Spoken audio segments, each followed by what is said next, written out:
2 Samuel 1. Now it came to pass after the death of Saul, when David had returned from the slaughter of the Amalekites, and David had stayed 2 days in Ziklag.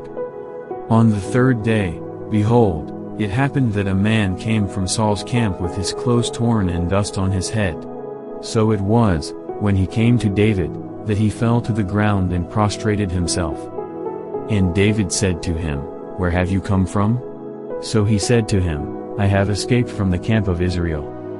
Then David said to him, How did the matter go? Please tell me. And he answered, The people have fled from the battle, many of the people are fallen and dead, and Saul and Jonathan his son are dead also. So David said to the young man who told him, How do you know that Saul and Jonathan his son are dead?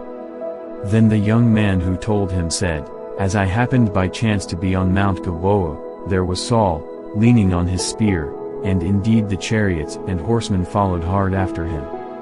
Now when he looked behind him, he saw me and called to me. And I answered, Here I am.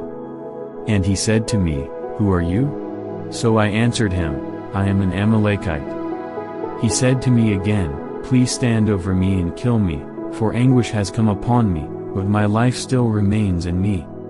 So I stood over him and killed him, because I was sure that he could not live after he had fallen. And I took the crown that was on his head and the bracelet that was on his arm, and have brought them here to my lord. Therefore David took hold of his own clothes and tore them, and so did all the men who were with him. And they mourned and wept and fasted until evening for Saul and for Jonathan his son, for the people of the Lord and for the house of Israel, because they had fallen by the sword. Then David said to the young man who told him, Where are you from? And he answered, I am the son of an alien, an Amalekite. So David said to him, How was it you were not afraid to put forth your hand to destroy the Lord's anointed? Then David called one of the young men and said, Go near, and execute him. And he struck him so that he died. So David said to him, Your blood is on your own head, for your own mouth has testified against you, saying, I have killed the Lord's anointed. Then David lamented with this lamentation over Saul and over Jonathan his son. And he told them to teach the children of Judah the song of the bow, indeed it is written in the book of Jasher. The beauty of Israel is slain on your high places. How the mighty have fallen. Tell it not in Gath, proclaim it not in the streets of Ashkelon, lest the daughters of the Philistines rejoice, lest the daughters of the uncircumcised triumph.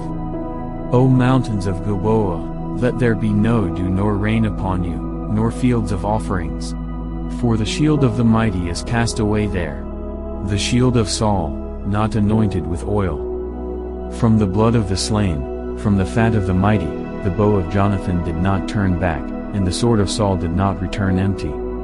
Saul and Jonathan were beloved and pleasant in their lives, and in their death they were not divided, they were swifter than eagles, they were stronger than lions. O daughters of Israel, weep over Saul, who clothed you in scarlet, with luxury, who put ornaments of gold on your apparel. How the mighty have fallen in the midst of the battle. Jonathan was slain in your high places.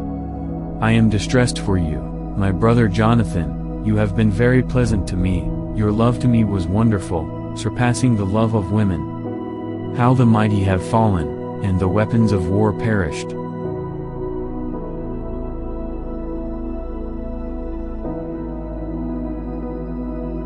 2 Samuel 2. It happened after this that David inquired of the Lord, saying, Shall I go up to any of the cities of Judah? And the Lord said to him, Go up. David said, Where shall I go up? And he said, To Hebron. So David went up there, and his 2 wives also, Ahinoam the Jezreelitess, and Abigail the widow of Nabal the Carmelite. And David brought up the men who were with him, every man with his household. So they dwelt in the cities of Hebron. Then the men of Judah came, and there they anointed David king over the house of Judah. And they told David, saying, The men of Jabesh Gilead were the ones who buried Saul. So David sent messengers to the men of Jabesh Gilead, and said to them, You are blessed of the Lord, for you have shown this kindness to your lord, to Saul, and have buried him. And now may the Lord show kindness and truth to you. I also will repay you this kindness, because you have done this thing. Now therefore, let your hands be strengthened, and be valiant, for your master Saul is dead, and also the house of Judah has anointed me king over them. But Abner the son of Ner, commander of Saul's army, took Ishbosheth the son of Saul and brought him over to Mahanaim. And he made him king over Gilead, over the Asherites, over Jezreel, over Ephraim, over Benjamin, and over all Israel. Ishbosheth, Saul's son, was 40 years old when he began to reign over Israel, and he reigned 2 years. Only the house of Judah followed David. And the time that David was king in Hebron over the house of Judah was 7 years and 6 months. Now Abner the son of Ner, and the servants of Ishbosheth the son of Saul, went out from Mahanaim to Gibeon. And Joab the son of Zeruiah, and the servants of David, went out and met them by the pool of Gibeon. So they sat down, one on one side of the pool and the other on the other side of the pool. Then Abner said to Joab, "Let the young men now arise and compete before us." And Joab said, "Let them arise." So they arose and went over by number, 12 from Benjamin, followers of Ishbosheth the son of Saul, and 12 from the servants of David. And each one grasped his opponent by the head and thrust his sword in his opponent's side, so they fell down together. Therefore that place was called the Field of Sharp Swords, which is in Gibeon. So there was a very fierce battle that day, and Abner and the men of Israel were beaten before the servants of David. Now the 3 sons of Zeruiah were there, Joab and Abishai and Asahel. And Asahel was as fleet of foot as a wild gazelle. So Asahel pursued Abner, and in going he did not turn to the right hand or to the left from following Abner. Then Abner looked behind him and said, "Are you Asahel?" He answered, "I am." And Abner said to him, "Turn aside to your right hand or to your left, and lay hold on one of the young men, and take his armor for yourself." But Asahel would not turn aside from following him. So Abner said again to Asahel, "Turn aside from following me. Why should I strike you to the ground? How then could I face your brother Joab?" However, he refused to turn aside. Therefore Abner struck him in the stomach with the blunt end of the spear, so that the spear came out of his back, and he fell down there and died on the spot. So it was that as many as came to the place where Asahel fell down and died, stood still. Joab and Abishai also pursued Abner. And the sun was going down when they came to the hill of Alma, which is before Giah by the road to the wilderness of Gibeon. Now the children of Benjamin gathered together behind Abner and became a unit, and took their stand on top of a hill. Then Abner called to Joab and said, "Shall the sword devour forever? Do you not know that it will be bitter in the latter end? How long will it be then until you tell the people to return from pursuing their brethren?" And Joab said, "As God lives, unless you had spoken, surely then by morning all the people would have given up pursuing their brethren." So Joab blew a trumpet, and all the people stood still and did not pursue Israel any more, nor did they fight any more. Then Abner and his men went on all that night through the plain, crossed over the Jordan, and went through all Bithron, and they came to Mahanaim. So Joab returned from pursuing Abner. And when he had gathered all the people together, there were missing of David's servants 19 men and Asahel. But the servants of David had struck down, of Benjamin and Abner's men, 360 men who died. Then they took up Asahel and buried him in his father's tomb, which was in Bethlehem. And Joab and his men went all night, and they came to Hebron at daybreak.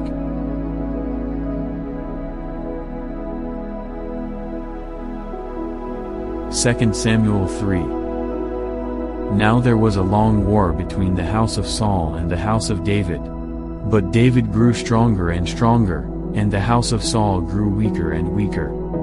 Sons were born to David in Hebron. His firstborn was Amnon by Ahinoam the Jezreelitess.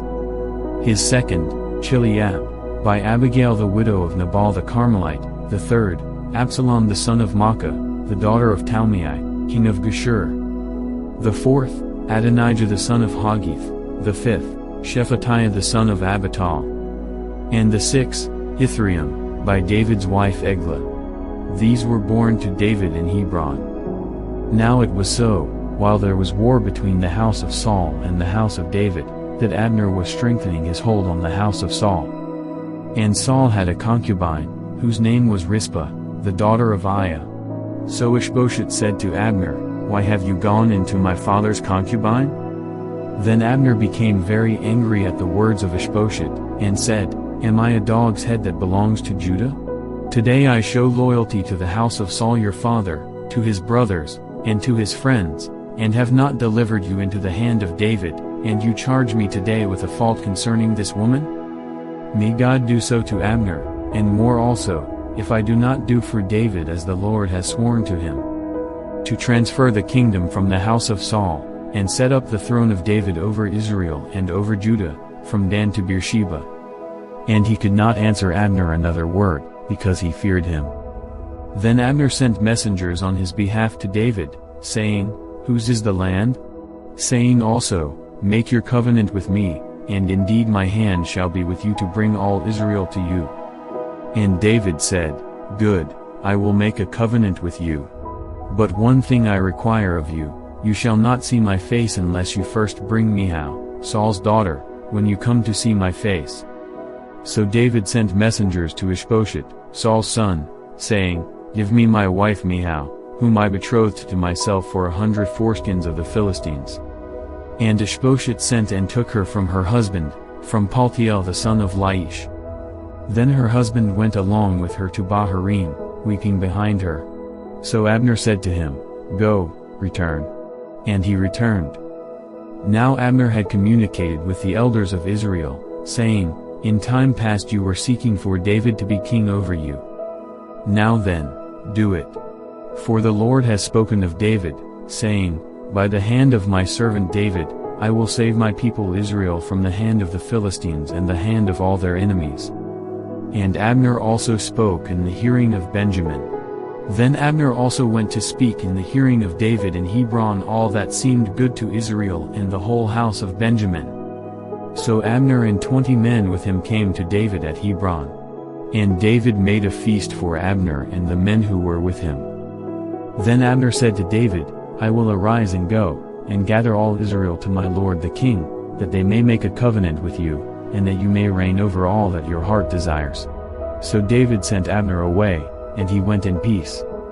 At that moment the servants of David and Joab came from a raid and brought much spoil with them. But Abner was not with David in Hebron, for he had sent him away, and he had gone in peace. When Joab and all the troops that were with him had come, they told Joab, saying, "Abner the son of Ner came to the king, and he sent him away, and he has gone in peace." Then Joab came to the king and said, "What have you done?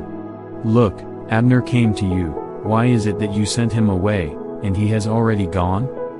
Surely you realize that Abner the son of Ner came to deceive you, to know your going out and your coming in, and to know all that you are doing." And when Joab had gone from David's presence, he sent messengers after Abner, who brought him back from the well of Sirah. But David did not know it. Now when Abner had returned to Hebron, Joab took him aside in the gate to speak with him privately, and there stabbed him in the stomach, so that he died for the blood of Asahel his brother. Afterward, when David heard it, he said, "My kingdom and I are guiltless before the Lord forever of the blood of Abner the son of Ner. Let it rest on the head of Joab and on all his father's house, and let there never fail to be in the house of Joab one who has a discharge or is a leper, who leans on a staff or falls by the sword, or who lacks bread." So Joab and Abishai his brother killed Abner, because he had killed their brother Asahel at Gibeon in the battle. Then David said to Joab and to all the people who were with him, "Tear your clothes, gird yourselves with sackcloth, and mourn for Abner." And King David followed the coffin. So they buried Abner in Hebron, and the king lifted up his voice and wept at the grave of Abner, and all the people wept. And the king sang a lament over Abner and said, "Should Abner die as a fool dies? Your hands were not bound nor your feet put into fetters, as a man falls before wicked men, so you fell." Then all the people wept over him again. And when all the people came to persuade David to eat food while it was still day, David took an oath, saying, God do so to me, and more also, if I taste bread or anything else till the sun goes down. Now all the people took note of it, and it pleased them, since whatever the king did pleased all the people. For all the people and all Israel understood that day that it had not been the king's intent to kill Abner the son of Ner. Then the king said to his servants, Do you not know that a prince and a great man has fallen this day in Israel? And I am weak today, though anointed king, and these men, the sons of Zeruiah, are too harsh for me. The Lord shall repay the evildoer according to his wickedness.